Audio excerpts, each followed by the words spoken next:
Hello drama lovers, welcome back to my channel. నేను ఈ వీడియోలో when life gives you tangerines episode number 9 తెలుగులో explain చేయబోతున్నాను. మిగిలిన ఎపిసోడ్స్ ఎవరైనా చూడకపోతే లింక్ డిస్క్రిప్షన్ లో ఇస్తాను, ఒకసారి వెళ్ళి చెక్ చేయండి. అలాగే ఇంకా నా ఛానల్ ని ఎవరైనా సబ్స్క్రైబ్ చేసుకోకపోతే సబ్స్క్రైబ్ చేసుకొని పక్కనే ఉన్న బెల్ ఐకాన్ ని క్లిక్ చేయండి. నేను చేసే ప్రతి వీడియో మీకు నోటిఫికేషన్ గా వస్తుంది. సబ్స్క్రైబ్ చేయడం మాత్రం మర్చిపోకండి. ఇక వీడియోలోకి వెళ్తే, ఇక లాస్ట్ ఎపిసోడ్ లో క్వాన్సిక్ ఇంకా ఏసున్ గుమ్యోంగ్ చదువుల కోసం ఉన్న ఇంటిని అమ్మేసి అద్దె ఇంటికి షిఫ్ట్ అవుతూ ఉంటారు కదా. ఇక సామాన్ అంతా వచ్చి పని వాళ్ళు దించుతూ ఉంటారు. ఏసున్ క్వాన్సిక్ పెళ్లి టైంలో అత్తగారు పెట్టిన మొదటిసారా అని పాత ఇంటి నుంచి బీర్వాని తీసుకొని అద్దె ఇంటికి చాలా జాగ్రత్తగా తీసుకొని రండి అని పని వాళ్ళకి చెప్తూ ఉంటుంది. ఇంకా బండ్లో నుంచి ఆ బీర్వాని దించే టైంలో కొంచెం డోర్ అనేది విరిగిపోతుంది. ఇక అది చూసిన ఏసున్ చాలా అంటే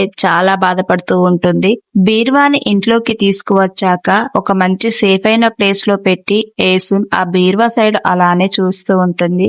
ఇక అదే టైంలో ఏసున్ కొడుకు ఇంట్లోకి వచ్చి, ఉన్న డబ్బులన్నీ నీ గారాల కూతురు చదువులకే తగిలేసావు, అద్దె ఇంట్లో నుంచి గుడిచెలోకి వెళ్లకోకుండా చూసుకో, వీధిలో అమ్మిన పైసలన్నీ అక్క చదువులకే తగిలేసావని ఏసున్ కొడుకు వాళ్ళ అమ్మతో అని ఇంట్లో నుంచి వెళ్తూ ఉంటాడు. ఇక అదే టైంలో ఇల్లంతా చూసిన ఏసున్ ఇంటి గోడలకున్న వాల్ స్టిక్కర్స్ అన్ని ఊడిపోయి ఉంటాయి. దాన్ని ఎలా అతికించాలా అని చూస్తూ ఉంటుంది. ఇక అదే టైంలో బెడ్రూమ్ లో నుంచి క్వాన్సిక్ బయటికి వచ్చి, ఒకసారి రూమ్ లోకి రా అని ఏసున్ ని పిలుస్తాడు. ఏసున్ రూమ్ లోకి వెళ్లి చూడగానే గోడలకు మొత్తం నీటిగా స్టిక్కర్స్ ని వేసి అతికించి ఉంచుతాడు. గోడల్ని చూసిన ఏసున్ ఇప్పుడు అందంగా ఉందని క్వాన్సిక్ తో అంటూ ఉంటుంది.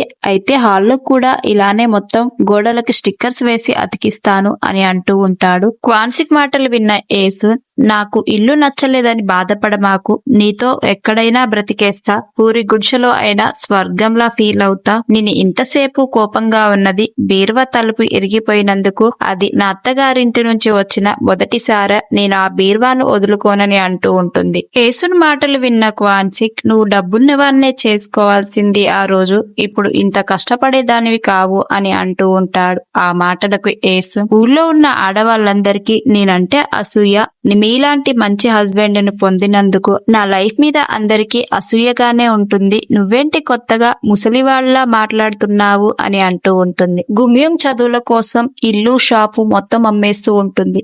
ఇక షాప్ నేమో ఏసున్ తో పాటు ఉండే ఆంటీ వాళ్ళు తీసుకుంటారు. ఏసున్ ఆంటీ వాళ్ళతో ఇలా అంటూ ఉంటుంది, మీ షాప్ ముందే చిన్న పొట్టు పెట్టుకుని అమ్ముకుంటాను, మీరు అమ్మే చేపలు లాంటివి అమ్మను, నేను ఒకే రకం చేపలు అమ్ముతాను అని వాళ్ళని అంటూ ఉంటుంది. ఇక అదే టైంలో ఏసున్ కొడుకు బాల్తో ఆడుకుంటూ వచ్చి అక్కడే ఉన్న గడియారాన్ని పగులుకొడతాడు. అది చూసిన ఏసున్ కి చాలా అంటే చాలా కోపం వస్తుంది. ఎందుకు ఇలా చేస్తున్నావు, స్కూల్లో చదువుకోమంటే సరిగ్గా చదువుకోవట్లేవు, వీధిలో కూడా అలానే చేస్తున్నావా అని తిడుతూ ఉంటుంది. ఇక అబ్బాయి అక్కడి నుంచి కోపంతో వెళ్ళిపోతాడు. ఇక ఏసునేమో చిన్నదానికి అనవసరంగా బాగా తిట్టానేమో అనుకుని చైర్లో కూర్చొని బాధపడుతూ ఉంటుంది. ఏసున్ పక్కనే ఉన్న ఆంటీ ఏసున్ తో, నీ కొడుకు మీద ఎక్కువగా ఆడిపోసుకోమాకు, చిన్న చిన్న మాటలకే మనసుకు చాలా గాయాలవుతాయి, ఆలోచించుకో అని చెప్తూ ఉంటుంది. ఇక గడియారం విరిగిపోవడంతో క్వాన్సిక్ ఒక పెద్ద గడియారాన్ని తీసుకువచ్చి వాళ్లకు గిఫ్ట్ గా ఇస్తాడు. అది చూసిన ఆంటీ వాళ్ళు, గడియారం విరిగిపోయిందని నీ వైఫ్ ని ఏమీ అనకూడదని పెద్ద గడియారం తీసుకువచ్చి ఇచ్చావా అని అంటూ ఉంటారు. అప్పుడే ఏసున్ కొడుకు వాళ్ళ అమ్మ వీధిల్లో అమ్ముతుందని చలి పెట్టకోకుండా ఉండడానికి ఒక హీటర్ ని తీసుకుని వస్తాడు. ఇక షాప్ లో ఉన్న సామాన్లన్నీ సర్దాక ఏసున్ ఇంకా ఏసున్ కొడుకు ఆంటీ వాళ్ళతో షాప్ ముందు ఫోటో దిగుతారు. ఆ ఫోటోని గుమ్యోంగ్ కి సెండ్ చేస్తారు. గుమ్యోంగ్ ఆ ఫోటోని కడిగించుకొని ఫోటో చూస్తూ ఏడుస్తూ ఉంటుంది. మళ్ళీ వీధిల్లో అమ్ముతున్నావా అమ్మా, నా వల్లే మళ్ళీ నీకు ఈ పరిస్థితి అని బాధపడుతూ ఉంటుంది. పై చదువులు చదువుకోవడానికి వచ్చిన గుమ్యోంగ్ ఒక చిన్న రూమ్ ని అద్దెకి తీసుకొని సామాన్ మొత్తం సర్దుకుంటూ ఉంటుంది. గుమ్యోంగ్ రూమ్ కి ఓనర్స్ ఇంటికి ఆనుకొని ఒక డోర్ ఉంటుంది. అయితే ఆ డోరు గొల్లెం విరిగిపోవడంతో కనీసం ఆ డోరు గొల్లెమైనా ఏపించండి ఆ ఇంటి ఓనర్ కి అడుగుతూ ఉంటుంది. ఆ మాటలు విన్న ఆ ఇంటి ఓనర్, ఇక్కడ అద్దె దొరకడం బతకడమే చాలా కష్టం, ఇంకా నా ఇంటికే ఇంకా వంకలు పెడుతున్నావా నువ్వు అని, నాకు నీ ఎత్తు కూతురు ఉంది, ఇంట్లోకి ఏ బాయ్ ఫ్రెండ్ ని తీసుకురాకు అని చెప్పి ఆ రూమ్ గది వేసి వాళ్ళ ఇంట్లోకి వెళ్ళిపోతాడు. కట్ చేస్తే ఏసున్ కొడుకు తన రూమ్ ని లాక్ చేసుకొని ఇంట్లో ఎవరితోటో ఉండి ఉంటాడు. ఏసున్ వచ్చి ఎంత డోర్ కొట్టినా అస్సలు డోర్ తీయడు. ఇక ఏసునేమో ఒక అబ్బాయి వాళ్ళ పేరెంట్ తో ఫోన్ మాట్లాడుతూ, మీ బాబు మా అబ్బాయి గదిలోనే ఉన్నాడు, మీరేం టెన్షన్ పడకండి, ఎగ్జామ్ లో ఫెయిల్ అయినందువలన ఇక్కడొచ్చి దాచుకున్నాడేమో అని మాట్లాడుతూ ఉంటుంది. ఫోన్ మాట్లాడి కట్ చేశాక ఏసున్ తన కొడుకు కోసం అలాగే ఇంట్లో దాక్కున్న అబ్బాయి కోసం 2 గ్లాసుల్లో జ్యూస్ పోసి అలాగే కొన్ని యాపిల్ ముక్కల్ని కట్ చేసి అందులో 2 స్పూన్లు వేసి కొడుకు గదిలోకి తీసుకొని వెళ్తుంది. కొడుకు గదిలోకి వెళ్లిన ఏసున్ ఎంతసేపటికి డోర్ కొట్టినా డోర్ అస్సలు తీయవేట్రా అని అడుగుతూ ఉంటుంది. అంతేకాకుండా జ్యూస్ తీసుకువచ్చిన ఏసున్ గదిలో అబ్బాయి ఎక్కడ దాక్కున్నాడా అని చూస్తూ ఉంటుంది. డోర్ ఎందుకు లాక్ చేసుకున్నావు, ఎవరున్నారు ఇంట్లో అని అడుగుతూ ఉంటుంది. దానికి ఏసున్ కొడుకు, నువ్వు వెళ్ళమ్మా, నాకు ప్రైవసీ ఉండొద్దా అని ఏసున్ని బయటికి పంపుతూ ఉంటాడు. కట్ చేస్తే సీన్ గుమ్యోంగ్ ని చూపిస్తూ ఉంటారు. ఓనర్ గదికి గుమ్యోంగ్ రూమ్ కి ఒక డోర్ అటాచ్ అయి ఉండటంతో ఆ డోర్ నుంచి ఎవరు ఇంట్లోకి రాకూడదని గుమ్యోంగ్ తన సామాన్లు పెట్టుకునే అల్మారాని ఆ డోర్ కు అడ్డు పెడుతుంది. ఇక అదే టైంలో ఇంటి నుంచి బయటికి వెళ్లిన ఆ ఇంటి ఓనర్ ఇంట్లో ఉన్న కూతురు డోర్ ఓపెన్ చేయట్లేదని గట్టిగా డోర్ ని కొడుతూ ఉంటాడు. ఇక ఎంతసేపటికి అమ్మాయి డోర్ తీయకపోవడంతో వాళ్ళ డాడీకి డౌట్ వచ్చి, ఎవరిని ఉంచావే ఇంట్లో, డోర్ తీయని గట్టిగా అరుస్తూ ఉంటాడు. గుమ్యోంగ్ ఇంటి ఓనర్ కూతురు తన బాయ్ ఫ్రెండ్ తో పాటు వాళ్ళ ఇంట్లో ఉండి ఉంటుంది. ఇంటి బయట అమ్మాయి వాళ్ళ డాడీ డోర్ కొట్టడంతో అబ్బాయిని ఎలా బయటికి పంపించాలో అర్థం కాక గుమ్యోంగ్ రూమ్ లో నుంచి అబ్బాయిని బయటికి పంపాలని గుమ్యోంగ్ రూమ్ కి వాళ్ళ రూమ్ కి అటాచ్ అయిన డోర్ ని నెడుతూ ఉంటుంది. గుమ్యోంగ్ డోర్ కు అడ్డుగా అల్మారా పెట్టడం వల్ల ఆ డోర్ ని నెట్టడానికి ఇబ్బంది పడుతూ ఉంటుంది. డోర్ లో నుంచి ఆ ఇంటి ఓనర్ కూతురు తల పెట్టి, ఇదొక్కసారి నా బాయ్ ఫ్రెండ్ ని తప్పించడానికి హెల్ప్ చేయని బ్రతిమాలుతూ ఉంటుంది. గుమ్యోంగ్ చేసేదేమీ లేక అల్మారాని పక్కకు పెట్టి ఆ అబ్బాయిని అల్మారాలో దాచిపెడుతుంది. ఇక ఇంట్లోకి వచ్చిన ఆ ఇంటి ఓనర్ వాళ్ళ ఇల్లంతా వెతుకుతూ ఉంటాడు. ఇక వాళ్ళ ఇంట్లో ఆ అబ్బాయి కనిపించకపోవడంతో గుమ్యోంగ్ రూమ్ కు వచ్చి గుమ్యోంగ్ రూమ్ లో ఉన్న సెల్ఫ్లన్నీ ఓపెన్ చేసి చూస్తూ ఉంటాడు. ఇక సెల్ఫుల్లో అబ్బాయి కనిపించకపోవడంతో గుమ్యోంగ్ బట్టల అల్మారా దగ్గరికి వెళ్లి అల్మారా డోర్ ఓపెన్ చేయడానికి ట్రై చేస్తాడు. ఇక అప్పుడే గుమ్యోంగ్ వెళ్లి, అందులో నా లోదుస్తువులు ఉన్నాయి, డోర్ ఓపెన్ చేయకండి అని అడ్డుకుంటూ ఉంటుంది. ఇక ఆ ఇంటి ఓనర్ ఆ అల్మారాలో ఎవరో దాక్కొని ఉన్నారని గుమ్యోంగ్ రూమ్ లో ఉన్న చైర్ మీద కూర్చొని, నువ్వు అల్మారాలోనే ఉన్నావు, అల్మారాలో నుంచి బయటికి వస్తావా లేదా అని గట్టిగా అరుస్తూ ఉంటాడు. ఇక అల్మారాలో దాక్కున్న అబ్బాయి చేసేదేమీ లేక అల్మారా నుంచి బయటికి వచ్చేస్తాడు. ఇక ఆ అబ్బాయి బయటికి రావడంతో వాళ్ళ కూతుర్ని అబ్బాయిని ఫుల్లుగా తిట్టేసి అక్కడి నుంచి పంపించేస్తాడు అబ్బాయిని. కట్ చేస్తే ఏసున్ కొడుకు తన ఇంట్లో దాచిపెట్టిన వాళ్ళ ఫ్రెండ్ తో యాపిల్స్ తింటూ ఉంటాడు. అయితే ఆ యాపిల్ ప్లేట్ లో 2 స్పూన్లు ఉండడం ఆ అబ్బాయి గమనించి, నేనున్నది ఒక్కనే కదా, మా అమ్మ 2 స్పోర్కులు ఎందుకు వేసింది, నువ్వు ఉన్నావని మా అమ్మకు డౌట్ వచ్చిందా అని భయంతో డోర్ సైడ్ చూస్తూ ఉంటాడు. అదే టైంలో క్వాన్సిక్ ఇంటికి రావడంతో కొడుకు గదిలో ఎవరో అబ్బాయిని దాచిపెట్టాడని క్వాన్సిక్ తో ఏసున్ చెప్తుంది. ఇక అది విన్నా క్వాన్సిక్ కొడుకు గదిలోకి వెళ్లి బీర్వా దగ్గరికి వెళ్లి, పార్క్ చోల్యూమ్ బయటికి రా అని అరుస్తూ ఉంటాడు. మీ అమ్మా నాన్న కష్టపడి చదివిస్తుంటే ఎగ్జామ్ లో ఫెయిల్ అయ్యి వచ్చి ఇక్కడ దాచుకుంటావా, వాళ్ళు ఎంత టెన్షన్ పడుతూ ఉంటారు, పార్క్ చోల్యూమ్ బయటికి రా అని వెళ్లి ఆ బీర్వా డోర్ తీస్తాడు. ఇక అందులో తలకాయ కిందికి వేసుకొని ఒక అమ్మాయి ఉండి ఉంటుంది. ఇక ఆ అమ్మాయికి బాయ్ కట్ చేసి ఉండడం వల్ల అబ్బాయే అని అనుకుంటూ ఉంటారు. ఇక అది చూసిన ఏసున్ క్వాన్సిక్, పార్క్ చోల్యూమ్ ఏంటి ఇంత పొట్టిగా అయిపోయాడని అనుకుంటూ ఉంటారు.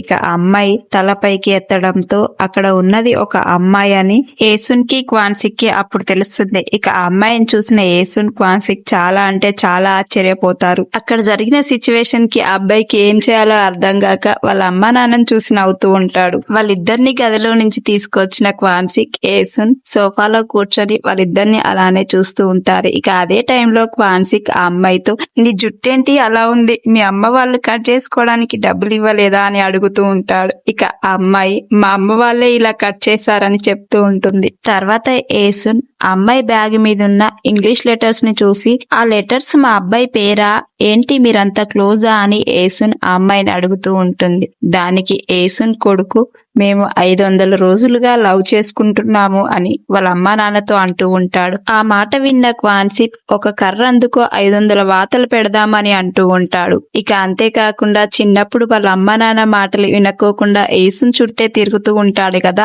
ఆ రోజులు గుర్తుకు వస్తాయి క్వాన్సిప్ కి. అప్పుడు యేసున్ కొడుకు వాళ్ళ అమ్మా నాన్నలతో ఇలా అంటూ ఉంటాడు, మొదట్లో అమ్మాయి నాకు నచ్చేది కాదు, తన మూతి మీద వెంట్రుకలు ఉండేవి, తర్వాత నాకు అర్థమైంది అది పెద్ద సమస్యే కాదని. ఆ అమ్మాయి ఎప్పుడు అంటూ ఉండేది వాళ్ళ అన్నల కన్నా నేనే గొప్పవాణ్ణని, మీరెప్పుడూ నన్ను ఇంట్లో ఒక మనిషిగా కూడా లెక్క చేసింది లేదు, అందుకొరకే నేను ఆ అమ్మాయిని ఇష్టపడ్డాను అని అంటూ ఉంటాడు. ఇక ఆ మాటలు విన్న యేసు మీ ఫ్యామిలీ ఎవరని అడుగుతూ ఉంటుంది ఆ అమ్మాయిని. ఇక ఆ అమ్మాయి నేను భూ కుటుంబానికి చెందిన దాన్ని అనడంతో ఇక యేసునికి ఏం చేయాలో అర్థం కాదు. చిన్నప్పుడు సాంగిల్ కూతురికి యేసుని చూపిస్తూ యేసున్ లాంటి హస్బెండ్ ని పెద్దయినాక పెళ్లి చేసుకో అమ్మా అని చెప్పి ఉంటుంది కదా, ఆ మాటల్ని గుర్తు పెట్టుకుని యేసున్ కొడుకుని అమ్మాయి లవ్ చేసి ఉంటుంది. ఇక మరుసటి రోజు ఈ విషయం తెలుసుకున్న ఆంటీ వాళ్ళు నవ్వుతూ మీ కుటుంబంలో తరతరాలుగా ప్రేమకు బానిసలట్టుంది, అందుకొరకే అందరినీ తరతరాలుగా ప్రేమిస్తున్నట్టుంది అని అంటూ ఉంటారు. ఆ ఆంటీ మాటలు విన్న యేసున్ మీకు నవ్వొస్తుందా, ఈ విషయం నవ్వులాటగా ఉందా అని అంటూ ఉంటుంది.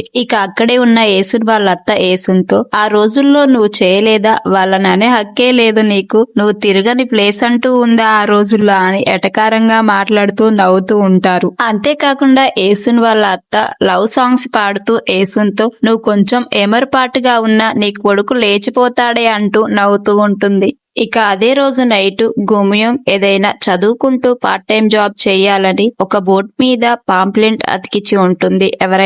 ఎవరికైనా వర్కర్ల అవసరం ఉంటే ఆ పాంప్లెంట్ చూసి గుమియోంగ్ కి కాల్ చేస్తారేమో అని. ఇక అదే టైంలో అక్కడే ఉన్న పార్క్ చింగ్ చోబ్ హాయ్ చెప్తూ ఉంటాడు గుమియోంగ్ కి. ఇక తను పార్ట్ టైం జాబ్ వెతుకుతుందని తెలియడంతో గుమియోంగ్ తో తనను తాను పరిచయం చేసుకుంటూ ఉంటాడు. నేను ఒక పెయింటర్ ని, పెయింటింగ్ వేస్తూ ఉంటా అని చెప్తూ ఉంటాడు. తను పనిచేసే మూవీ థియేటర్ లో గుమియోంగ్ కి ఒక పార్ట్ టైం జాబ్ ఇప్పిస్తాడు. గుమియోంగ్ థియేటర్ లో టికెట్స్ ఇస్తూ పార్ట్ టైం జాబ్ చేస్తూ ఉంటుంది. ఇలా కొన్ని రోజుల తర్వాత ఆ మూవీ థియేటర్ ఓనర్ పార్క్ చింగ్ చోబ్ ని తిడుతూ ఉంటాడు. ఎందుకు ఆ హీరోయిన్ ని బట్టలతో నిండుగా అలా కవర్ చేసి గీసావు, మూవీ చూడడానికి వచ్చిన జనాలు ఆ హీరోయిన్ ని చూసి అలా ఇష్టపడతారా, కొంచెం ఎక్స్పోజింగ్ చేస్తూ హీరోయిన్ ని గీయొచ్చు కదా అని తిట్టి అక్కడ నుంచి వెళ్తూ ఉంటారు. ఇక అదే టైంలో గుమియోంగ్ తో ఆ థియేటర్ లో పనిచేసే ఒక ఆమె, అతను ఒక బేస్మెంట్ పెయింటర్, అతను కింద బేస్మెంట్ లో ఉండి పెయింటింగ్ వేసుకుంటూ ఉంటాడు. ఓనర్ కి కోపం వచ్చి ఎంత తిట్టినా ఏమీ మాట్లాడుకోకుండా అలానే తన పని తాను చేసుకుంటూ పోతాడు. థియేటర్ ఓనర్ కి మాకు తనంటే ఇష్టం, ఓనర్ ముందు అలా రంకెలేస్తాడు, తనే పిలిచి అన్ని కొనిస్తూ ఉంటాడు అని చెప్తూ ఉంటుంది. మూవీ టైం కావడంతో గుమియోంగ్ టికెట్స్ ఇస్తూ ఉంటుంది. ఇక అదే టైంలో ఒక అతను వచ్చి నువ్వు ఈ మూవీ చూసావా, నాతో వస్తావా ఈ మూవీకి అని అడుగుతూ ఉంటాడు. నీకేమైనా పిచ్చెక్కిందా అని గుమియోంగ్ అంటూ ఉంటుంది. ఇక అతను మనీతో పాటు గుమియోంగ్ కి ఒక రింగ్ పంపడంతో ఇక అక్కడికి వచ్చింది తన బాయ్ ఫ్రెండే అని పక్కనే ఉన్న అక్కతో గుమియోంగ్ థియేటర్ లోపలికి వెళ్తుంది. ఇక గుమియోంగ్ వెళ్లడం చూసిన గుమియోంగ్ బాయ్ ఫ్రెండ్ కూడా ఆ థియేటర్ లోకి వస్తాడు. ఇక గుమియోంగ్ ని చూడగానే వెళ్లి హగ్ చేసుకొని నిన్ను చూసినందుకు నాకు చాలా హ్యాపీగా ఉంది, నాకు హాలిడేస్ వచ్చాయి, మా అమ్మ వాళ్ళని కూడా కలవకోకుండా నిన్ను కలవడానికే వచ్చానని ఆ సోల్జర్ గుమియోంగ్ తో చెప్తూ ఉంటాడు. వీళ్ళిద్దరూ హగ్ చేసుకొని మాట్లాడడం ప్రొజెక్టర్ రూమ్ లో నుంచి పార్క్ చింగ్ చోబ్ అలాగే అతనితో పాటు ఆ థియేటర్ లో పనిచేసే ఇంకొక అతను చూసి ఉంటాడు. పార్క్ చింగ్ చోబ్ తో పనిచేసే అతను లైట్స్ అన్ని ఆన్ చేయనా, వాళ్ళని చూస్తే నీకు జలస్ గా ఉందా, అమ్మాయి నువ్వే పనిలో పెట్టించావంట, అమ్మాయి అంటే నీకు ఇష్టమా, అమ్మాయి ఎలా పరిచయం నీకు అని అడుగుతూ ఉంటాడు. దానికి పార్క్ చింగ్ చోబ్ అలాంటిదేమీ లేదు, నువ్వేమేమో ఊహించుకోమాకని పక్కనే ఉన్న అతనితో చెప్తూ ఉంటారు. ఇక పక్కనే ఉన్న అతను నువ్వు అదేమీ లేదు అంటుంటే నీ మనసులో ఏదో ఉన్నట్టుంది అని అంటూ ఉంటాడు. ఇక అదే టైంలో గుమియోంగ్ ఇంకా ఆ సోల్జర్ కిస్ చేసుకుంటూ ఉంటారు. ఇక అప్పుడే ఆ పార్క్ చింగ్ చోబ్ థియేటర్ లో లైట్లన్నీ ఆన్ చేసి అక్కడి నుంచి వెళ్ళిపోతాడు. గుమియోంగ్ ఆ సోల్జర్ ని మా రూమ్ కి వెళ్దాం పదా అని తీసుకుని వెళ్తూ ఉంటుంది. ఇక గల్లీలోంచి నడుచుకుంటూ వెళ్తున్న టైంలో ఆ సోల్జర్ గుమియోంగ్ తో ఇలా అంటూ ఉంటాడు, ఈ ఏరియాలో నువ్వెలా ఉండగలుగుతున్నావు, గోడల మీద ఎంత భయంకరంగా పేర్లు రాశారో, అంతేకాకుండా ఇక్కడ హత్యలు జరిగాయంట, నువ్వు ఈ ప్లేస్ లో ఉండడం అంత సేఫ్ కాదు, నాతో పాటు నా రూమ్ కు వచ్చేసేయి అని అంటూ ఉంటాడు. ఇక అదే టైంలో పార్క్ చుంగ్ చోబ్ వస్తూ ఉంటాడు. వీళ్ళ మాటలు వింటూ నిదానంగా నడుచుకుంటూ వెళ్తూ ఉంటారు. ఇక అప్పుడే వాళ్ళిద్దరూ గొడవ పడుతున్నారని అర్థం చేసుకొని నిదానంగా నడుచుకుంటూ ముందుకు వెళ్తూ ఉంటాడు. ఇక పార్క్ చుంగ్ చోబ్ ని చూసిన గుమ్యోంగ్ అతడు మా థియేటర్ లోనే పనిచేస్తూ ఉంటాడు. నువ్వు నా గురించి ఏమీ వర్రీ అవ్వద్దు, నాకు ఇక్కడ బానే ఉంది, తిరిగి నువ్వు నీ రూమ్ కి వెళ్ళిపో అని చెప్పి గుమ్యోంగ్ తన ఇంటికి వెళ్తూ ఉంటుంది. కట్ చేస్తే మరుసటి రోజు గుమ్యోంగ్ తన డ్యూటీకి వచ్చేస్తుంది. అయితే పార్క్ చుంగ్ చోబ్ ని తిట్టినందుకు గాను ఆ థియేటర్ ఓనర్ ఫుడ్ కొని తీసుకొని వస్తాడు. ఇక పార్క్ చుంగ్ చోబ్ అక్కడ లేకపోవడంతో గుమ్యోంగ్ ని వెళ్లి తన గదిలో ఉన్న పార్క్ చుంగ్ చోబ్ కి ఫుడ్ ఇవ్వమని గుమ్యోంగ్ ని పంపిస్తాడు. ఇక కిందికి వెళ్లిన గుమ్యోంగ్ అతను ఇక్కడే ఉంటున్నాడా అని అతను వేసిన పెయింటింగ్స్ ని చూస్తూ ఉంటుంది. పక్కనే ఒక కర్టన్ చాటుకి ఒక టేబుల్ ఉంటే ఆ ఫుడ్ ని తీసుకువెళ్లి అక్కడ పెట్టేసి అక్కడ ఒక బుక్ ఉండటంతో ఆ బుక్ ఏంటా అని ఓపెన్ చేసి చూస్తూ ఉంటుంది. ఇక అదే టైంలో పార్క్ చుంగ్ చోబ్ అంతేకాకుండా గుమ్యోంగ్ వాళ్ళ ఓనర్ కూతురు ఆ రూమ్ కు వచ్చి గొడవ పెట్టుకుంటూ ఉంటారు. పార్క్ చుంగ్ చోబ్ తో అమ్మాయి ఇలా అంటూ ఉంటుంది, నన్ను ఎటైనా బయటికి తీసుకెళ్లగలవా, నీ దగ్గర డబ్బులున్నాయా, నీ ఆర్ట్ దేనికి యూజు, ₹1 అన్నా వస్తుందా అని అంటూ ఉంటుంది. ఇక ఆ మాటలకు పార్క్ చుంగ్ చోబ్, ఇలా ఎన్నిసార్లు వచ్చి నాతో గొడవ పెట్టుకుంటావు, నువ్వెవరినో పెళ్లి చేసుకుంటా అంటున్నావు కదా, పెళ్లి చేసుకుని హ్యాపీగా ఉండు, నేనేమీ నీ పెళ్లికి అడ్డురాను, ఇలా నువ్వు ప్రతిసారి వచ్చి నా మీద కారాలు మిరియాలు నూరడం మానేయి, నువ్వు నన్ను లవ్ చేస్తున్నప్పుడే 6 బ్లైండ్ డేట్లకు వెళ్ళావు, నువ్వు నాకు అవసరం లేదు, ఇక్కడి నుంచి వెళ్ళిపో అని అంటూ ఉంటాడు. ఇక అదే టైంలో కట్టన్ వెనకాల నుంచి వీళ్ళ గొడవంతా గుమ్యోంగ్ వింటూ ఉంటుంది. అప్పుడే ఫోన్ రావడంతో తొందరగా ల్యాండ్ లైన్ దగ్గరికి వెళ్లి ఆ కాల్ కట్ చేస్తుంది. ఇక అప్పుడే పార్క్ చుంగ్ చోబ్ అమ్మాయితో, నువ్వంటే నాకు అస్సలు ఇష్టం లేదు, ఇక్కడ నుంచి వెళ్ళిపో అని అంటూ ఉంటాడు. ఆ మాటలకు అమ్మాయి, ఇంకెవరినో ఇష్టపడుతున్నావు కదా అని అంటూ ఉంటుంది. దానికి పార్క్ చుంగ్ చోబ్, అలాంటిదేమీ లేదు, నేనెవరిని లవ్ చేయట్లేదు, ఇక్కడ నుంచి వెళ్ళిపో అని అంటూ ఉంటాడు.